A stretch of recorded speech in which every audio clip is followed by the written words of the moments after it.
আমার স্বামী আমার সাথে ঠিকমতো কাজ করতে পারে না, তাই দেবর আমার সাথে ৩ ঘন্টা যেভাবে কাজ করল। গল্পটি সম্পূর্ণ শুনলে আপনাদের মেশিন দিয়ে টপ টপ করে পানি চলে আসবে। আপনারা হাতের কাজ করতে বাধ্য হবেন, তাই হাতের কাজ করার আগে অবশ্যই হাতের কাছে টিস্যু রাখবেন বন্ধুরা। আমার নাম নেহা এবং আমি এখন ২৮ বছর বয়সী। আমাদের বিবাহ হয়েছে ৪ বছর হয়ে গেছে, কিন্তু এখনও আমাদের কোনো সন্তান নেই। আমার স্বামী অমিত একটি প্রাইভেট কোম্পানিতে চাকরি করেন এবং শহরে থাকেন। তিনি খুব পরিশ্রমী, কিন্তু তার কাছে আমার জন্য একেবারেই সময় নেই। আমাদের বিবাহিত জীবন শুধু একটা আনুষ্ঠানিকতা হয়ে দাঁড়িয়েছে।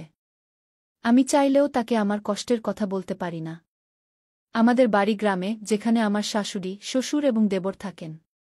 আমার দেবর রাহুলের বয়স ৩০ বছর। তিনি গ্রামেই থাকেন এবং পুরোপুরি কৃষিকাজের দেখাশোনা করেন। তার শরীর মজবুত এবং সুঠাম, কারণ তিনি দিনরাত পরিশ্রম করেন। গ্রামে তার খুব সম্মান আছে, কারণ তিনি দায়িত্বশীল এবং বুদ্ধিমান ব্যক্তি।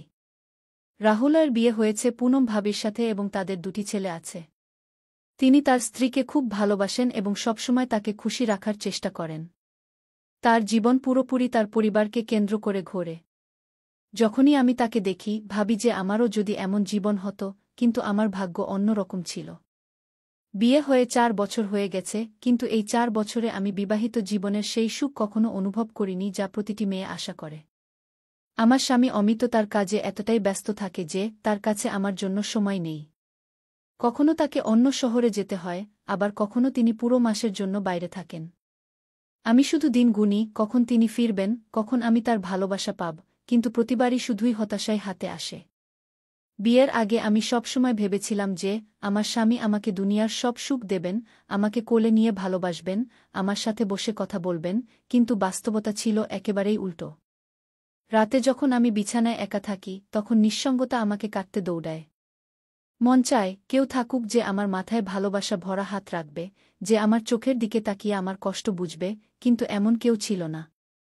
অন্যদিকে যখন আমি দেবরকে দেখি, তখন আমার মনে অদ্ভুত অনুভূতি জন্ম নেয়। তিনি একজন আদর্শ স্বামী, তার স্ত্রীর সব রকম যত্ন নেন। ভাবির ছোটবড় সব প্রয়োজনের খেয়াল রাখেন। ক্ষেতের কাজে যতটুকু সময় পান তা পরিবারটির সাথে কাটান। ভাবি যখনই তাকে কিছু বলেন, তিনি মনোযোগ দিয়ে শোনেন এবং তার সব ইচ্ছা পূরণ করার চেষ্টা করেন।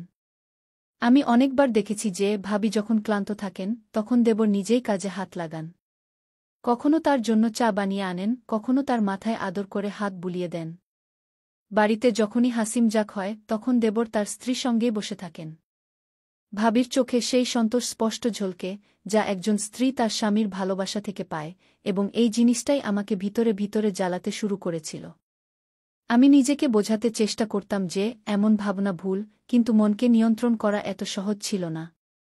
যখন আমি দেবর এবং পুনম ভাবিকে হাসতে, কথা বলতে, একে অপরের সাথে খুশি দেখতাম, তখন আমার মনে এক অদ্ভুত জ্বালা উঠত।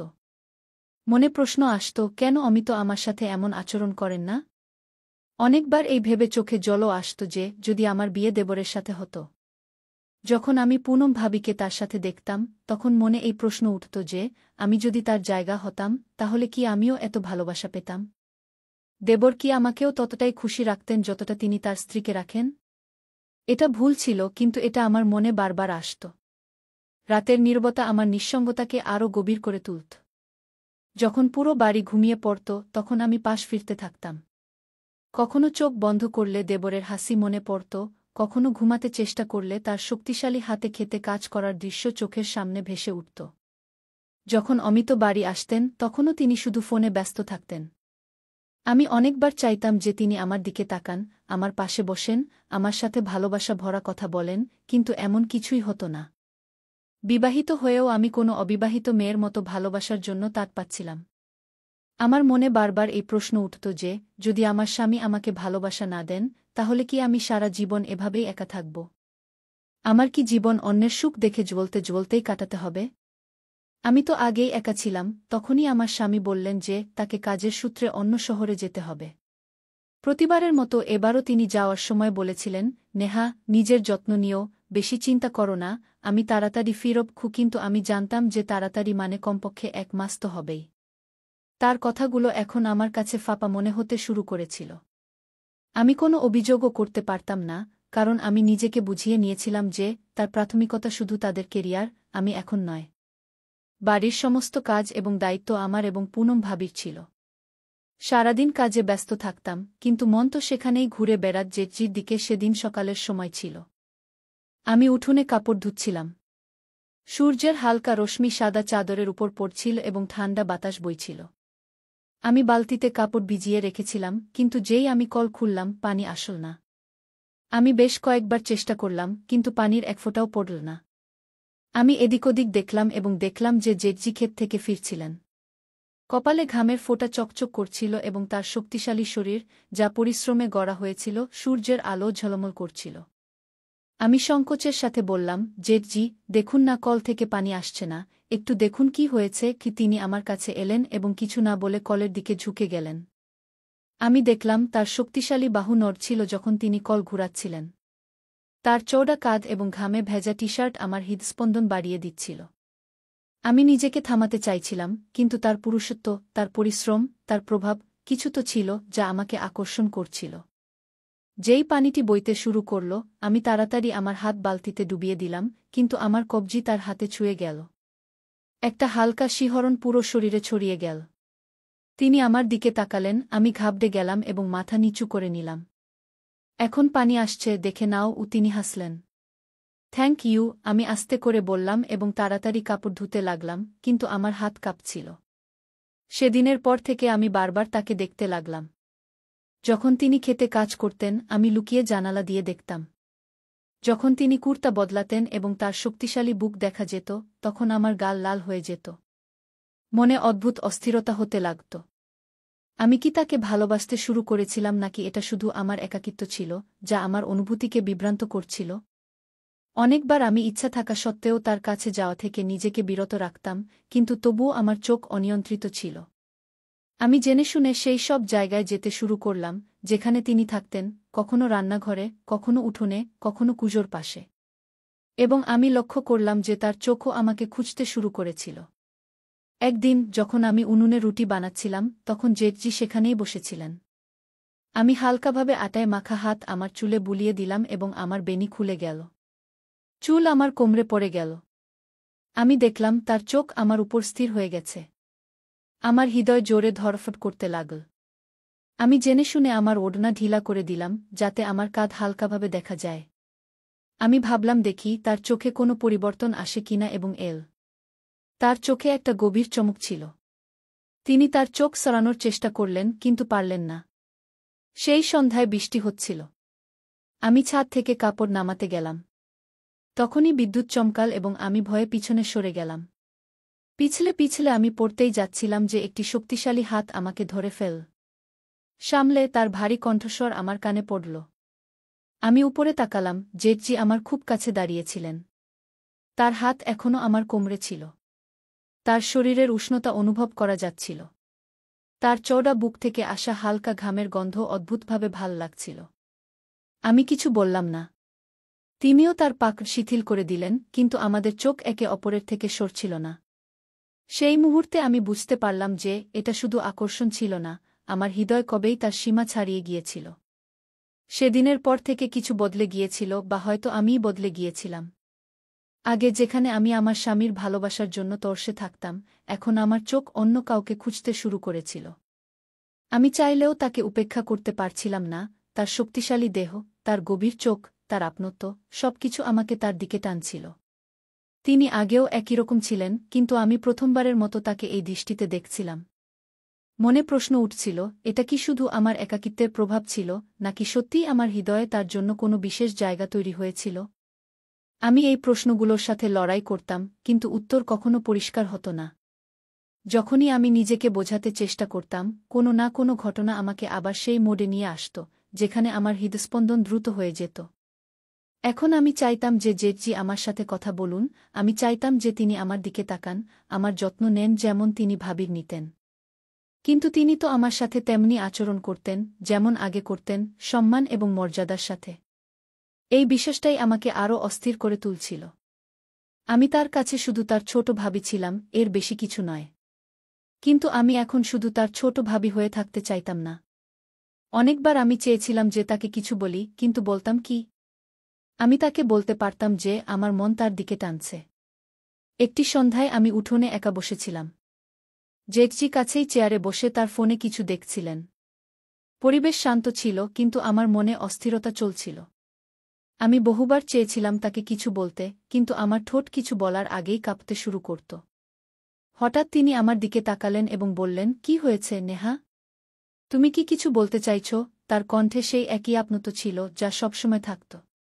আমার মনে হল এখন সময় এসেছে, এখন আমার মনের কথা বলে দেওয়া উচিত। আমি সাহস জোগাড় করলাম। আমি ধীরে বললাম, "জেঠজি, আপনি খুব ভালো।" তিনি একটু চমকে উঠলেন, তারপর হালকা হাসি দিয়ে বললেন, "আরে, এটা তো আমি আগে থেকেই জানতাম, কিন্তু আজ হঠাৎ এই প্রশংসা কেন?" আমি চোখ নামিয়ে নিলাম। আমি তাকে সব কিছু বলতে চেয়েছিলাম, যে আমি তার কাছে আসতে চাই, যে যখন তিনি আমার আশেপাশে থাকেন তখন আমি এক অদ্ভুত শান্তি পাই, যে যখন তিনি মাঠে কাজ করেন তখন আমি তাকে লুকিয়ে লুকিয়ে দেখি, যে যখন তিনি আমার কবজি ছুঁয়েছিলেন তখন থেকে আমার হৃদয় বেকাবু হয়ে গেছে। কিন্তু আমি কিছুই বলতে পারলাম না, শুধু হালকা হাসি দিলাম। জেঠজির প্রতি আমার আকর্ষণ এখন একটি খোলা রহস্যের মতো ছিল, অন্তত আমার হৃদয়ের কাছে। যখনই আমি তাকে দেখতাম, হৃদয়ে অদ্ভুত চাঞ্চল্য হতো। তার কণ্ঠস্বর, তার হাসি, তার মাঠে কাজ করা, সবকিছু আমাকে তাকে আরও টানছিল। কিন্তু এই আকর্ষণ একতরফা ছিল। জেঠজি হয়তো কখনো অনুভব করেননি যে তার ছোট বৌদি তাকে এভাবে দেখেন। তার কাছে আমি শুধু পরিবারের একজন ছিলাম, শুধু অমিতের স্ত্রী। তিনি কখনো এমন কিছু করেননি যাতে মনে হয় যে তিনিও আমার সম্পর্কে কিছু ভাবেন, এবং এই বিশ্বাসটাই আমাকে আরও অস্থির করে তুলছিল। তারপর সেই দিন এল, যখন অমিত 1 মাস পর বাড়ি ফিরলেন।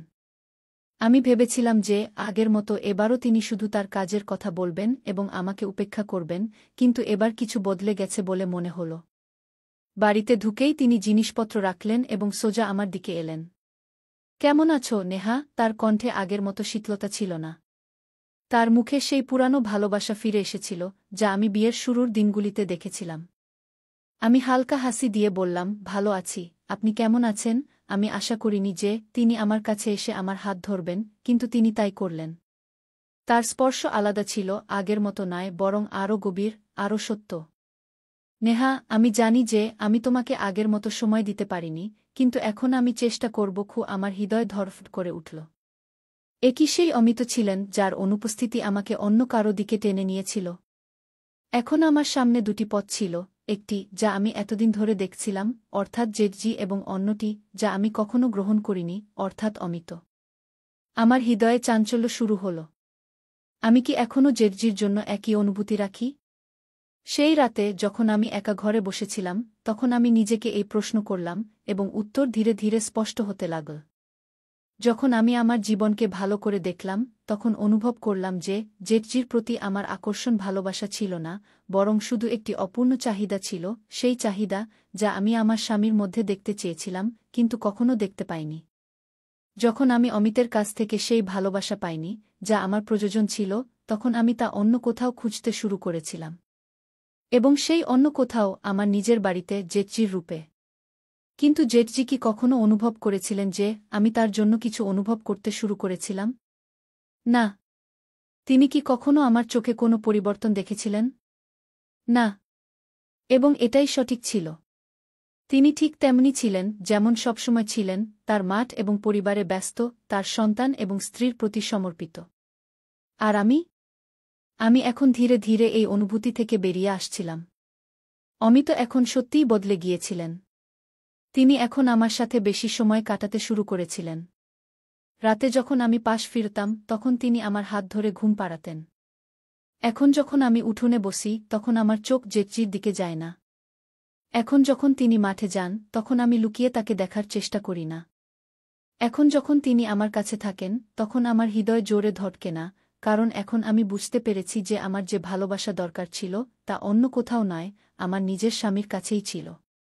সবকিছু বদলে গিয়েছিল, কিন্তু একটি জিনিস যা কখনো বদলায়নি, তা হল জেঠজি কখনো অনুভব করেননি যে আমি তাকে পছন্দ করতাম। এবং হয়তো এটাই ভালো ছিল। আমার হৃদয়ে যে অনুভূতিগুলি ছিল তা এখন হারিয়ে গেছে। জেঠজি এখনও একই রকম হাসিখুশি, তার কাজে ব্যস্ত, তার স্ত্রী এবং সন্তানদের সাথে খুশি। আমি এখনও সেই একই বাড়িতে আছি, কিন্তু এখন আমার মনোযোগ শুধু আমার স্বামী এবং আমার বিবাহে। কখনো কখনো কিছু ভালোবাসা শুধু অনুভূতি হয়ে থাকে, কাউকে জানানো ছাড়াই। তো বন্ধুরা, একজন নারীর জন্য ভালোবাসা শুধু একটি অনুভূতি নয়, বরং তার পুরো বিশ্ব। যখন সে তার স্বামীর কাছ থেকে সেই ভালোবাসা পায় না, যা তার প্রয়োজন, তখন তার হৃদয় বিচলিত হতে শুরু করে। নেহার সাথেও এমনটাই হয়েছিল।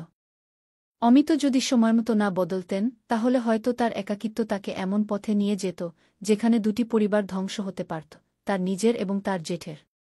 তাই প্রত্যেক স্বামীর বুঝতে হবে যে, তার স্ত্রী শুধু রুটি বানানো এবং ঘর সামলানোর জন্য নয়, তারও ভালোবাসা, সম্মান এবং আপনত্ব প্রয়োজন। যদি সে এসব না পায়, তাহলে সে অন্য কোথাও ভালোবাসা খুঁজতে শুরু করে, এবং এটাই যেকোনো সম্পর্ক ভাঙার সবচেয়ে বড় কারণ হয়ে দাঁড়ায়। আপনার এই গল্পটি কেমন লাগল? যদি আপনার এই গল্পটি পছন্দ হয়ে থাকে, তাহলে লাইক করুন, কমেন্ট করে আপনার মতামত জানান এবং আমাদের চ্যানেল সাবস্ক্রাইব করুন, যাতে এরকম আরও হৃদয়স্পর্শী গল্প আপনার কাছে পৌঁছাতে পারে। ধন্যবাদ।